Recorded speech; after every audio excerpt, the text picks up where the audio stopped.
Baik, sebelumnya Om Swastiastu, Tabes Selamat Lingkungan Latai, salam sujud karena melempang.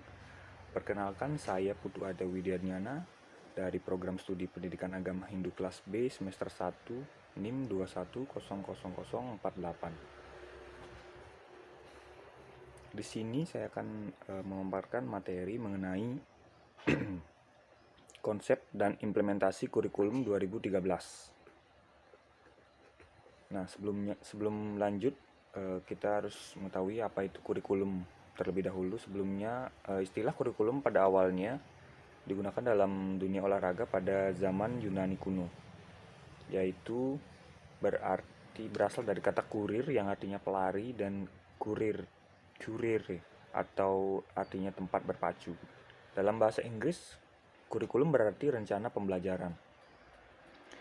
Nah, kurikulum diartikan jarak yang harus ditempuh oleh pelari. Dari makna yang terkandung di kata tersebut, kurikulum secara sederhana diartikan sebagai sejumlah mata pelajaran yang harus ditempuh atau diselesaikan oleh peserta didik untuk memperoleh ijazah. Dalam Kamus Besar Bahasa Indonesia, dinyatakan bahwa kurikulum berarti perangkat mata pelajaran yang diajarkan pada lembaga pendidikan atau perangkat mata kuliah mengenai bidang keahlian khusus.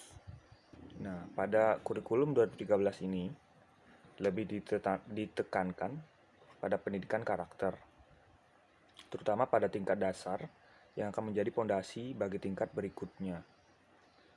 Melalui pengembangan kurikulum 2013 yang berbasis karakter dan kompetensi, kita berharap bangsa ini menjadi bangsa yang bermartabat, masyarakat memiliki nilai tambah atau add value, dan nilai jual yang bisa ditawarkan kepada orang lain di dunia sehingga kita bisa bersaing, bersanding, bahkan bertanding dengan bangsa-bangsa lain. Hal ini dimungkinkan kalau implementasi kurikulum 2013 betul-betul dapat menghasilkan insan yang produktif, kreatif, dan inovatif serta berkarakter. Pendidikan karakter dalam kurikulum 2013 ini bertujuan untuk meningkatkan mutu proses dan hasil pendidikan yang mengarah pada budi pekerti dan akhlak mulia peserta didik secara utuh, terpadu, dan seimbang sesuai dengan standar kompetensi lulusan pada setiap satuan pendidikan. Nah, melalui implementasi kurikulum 2013 yang berbasis kompetensi sekaligus berbasis karakter dengan pendekatan tematik dan kontekstual, diharapkan peserta didik mampu secara mandiri meningkatkan dan menggunakan pengetahuannya, mengkaji dan menginternalisasi serta mempersonalisasi nilai-nilai karakter serta akhlak mulia sehingga terwujud dalam perilaku sehari-hari. Nah, dalam pengembangan kurikulum pasti ada landasan-landasan yang digunakan. Berikut ini landasan yang digunakan pada pengembangan kurikulum 2013. Yang pertama ada landasan filosofis. Landasan filosofis memberikan arah pada semua keputusan dan tindakan manusia, karena filsafat merupakan pandangan hidup orang dan bangsa.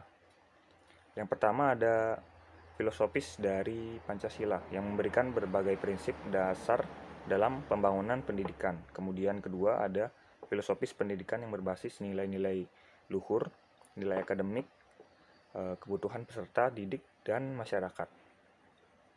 Yang kedua kemudian ada landasan konseptual. Nah, landasan konseptual ini juga dibagi yang terdiri dari yang pertama relevansi pendidikan, kemudian ada kurikulum berbasis kompetensi dan karakter, kemudian pembelajaran kontekstual, pembelajaran aktif, dan penilaian yang valid, utuh, dan menyeluruh. Selanjutnya ada landasan teoritis. Nah, landasan ini kurikulum dikembangkan berdasarkan standar dan teori pendidikan berbasis kompetensi. Pendidikan berdasarkan standar adalah pendidikan yang menetapkan standar nasional sebagai kualitas minimal hasil belajar yang berlaku untuk setiap kurikulum. Standar kualitas nasional dinyatakan sebagai standar kompetensi kelulusan atau SKL. Nah, SKL tersebut adalah kualitas minimal lulusan suatu jenjang atau satuan pendidikan yang mencakup sikap, pengetahuan, dan keterampilan.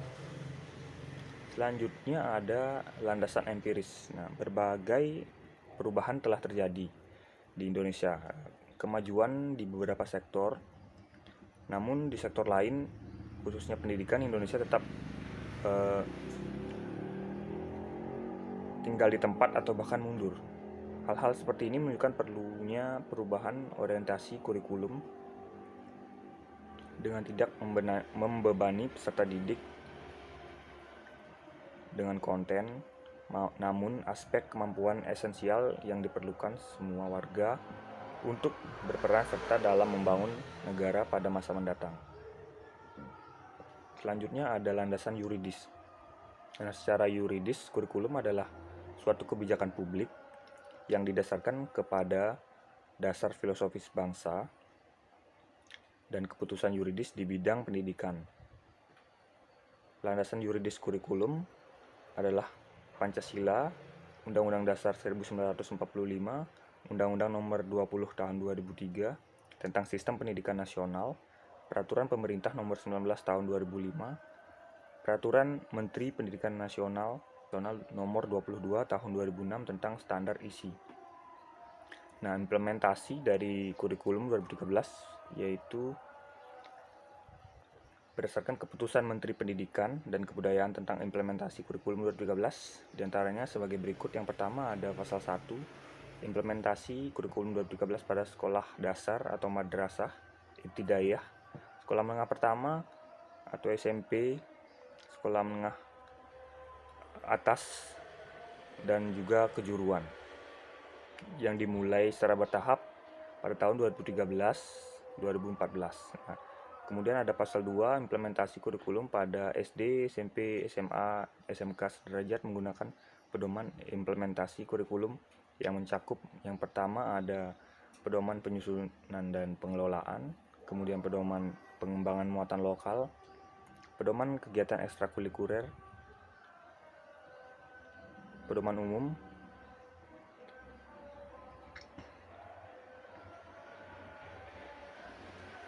pedoman umum pembelajaran, pedoman evaluasi kurikulum. Nah, dalam kurikulum 2013, guru dituntut secara profesional merancang pembelajaran afektif dan bermakna, mengorganisasikan pembelajaran, memilih pendekatan pembelajaran yang tepat, menentukan prosedur pembelajaran, dan pembentukan kompetensi secara efektif, serta menetapkan kriteria keberhasilan berkaitan dengan hal tersebut akan dijelaskan lebih lanjut sebagai berikut. Yang pertama ada merancang pembelajaran secara efektif dan bermakna. Nah, implementasi kurikulum 2013 ini merupakan aktualisasi kurikulum dalam pembelajaran dan pembentukan kompetensi karakter peserta didik. Hal tersebut menuntut keaktifan guru dalam menciptakan kegiatan sesuai dengan rencana yang telah diprogramkan. Guru harus menyadari bahwa pembelajaran memiliki sifat yang sangat kompleks karena melibatkan aspek pedagogis, psikologis, dan didaktis secara bersamaan. Kemudian mengorganisasikan pembelajaran. Nah, implementasi dari kurikulum 2013 ini untuk menuntut guru untuk mengorganisasikan pembelajaran secara efektif. Sedikitnya terdapat 5 hal yang perlu diperhatikan berkaitan dengan pengorganisasian pembelajaran dan dalam implementasi kurikulum 2013, yaitu adanya pelaksanaan pembelajaran, pengadaan dan pembinaan tenaga ahli, pendayagunaan tenaga ahli dan sumber daya masyarakat, serta pengembangan dan penataan kebijakan.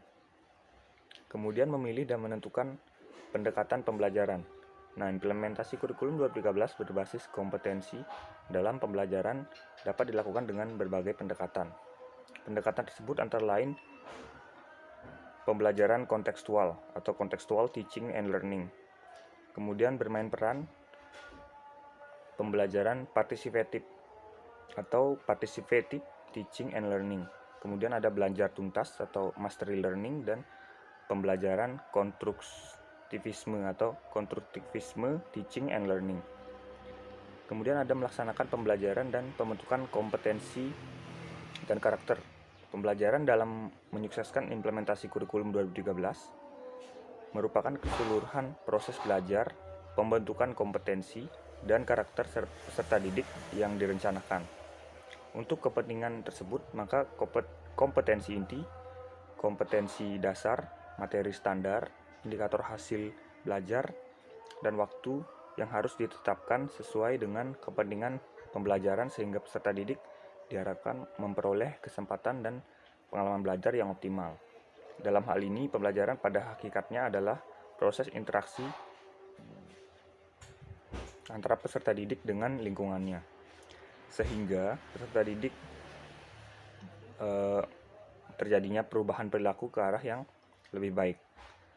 Nah, pada umumnya kegiatan pembelajaran mencakup kegiatan awal atau pembukaan, kegiatan inti atau pembentukan kompetensi dan karakter, serta kegiatan akhir atau penutup.